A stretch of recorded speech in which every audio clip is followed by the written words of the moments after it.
Social মিডিয়াতে তো সবাই অনেকে অনেক কথা বলে।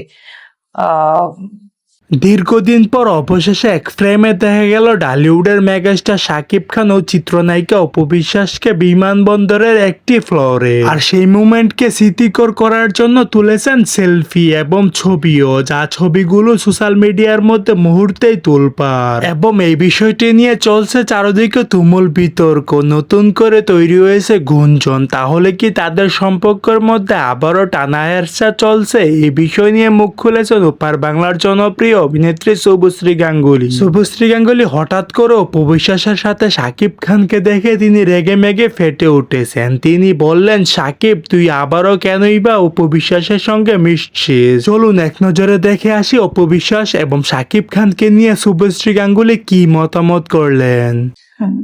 সোশ্যাল মিডিয়াতে তো সবাই অনেকে অনেক কথা বলে। আহ, সেগুলোতে তো কান দিয়ে লাভ নেই। মানে এটা আমরা পজিটিভ একটা নোট পাচ্ছি যে এর ভবিষ্যতে উই অল আর প্রফেশনালস। একদমই আমরা সবাই প্রফেশনাল। এখানে আমরা নিজেদের কাজ করতে এসেছি এবং আমরা সবাই নিজেদের কাজের প্রতি মানে নিষ্ঠা দিয়ে কাজ করি। দায়বদ্ধ কথাটা আবার অন্যরকম। দর্শক, এই বিষয়টিকে আপনারা কিভাবে দেখছেন? অবশ্যই আপনাদের ব্যক্তিগত মতামতটি জানিয়ে দিবেন ভিডিওর কমেন্ট বক্সে। সো দর্শক, আজকের এই ভিডিওটি এই পর্যন্তই। যদি ভিডিওটি ভালো লেগে থাকে তাহলে ভিডিওতে একটি লাইক, একটি কমেন্ট আর অবশ্যই চ্যানেলটি সাবস্ক্রাইব করতে ভুলবেন না।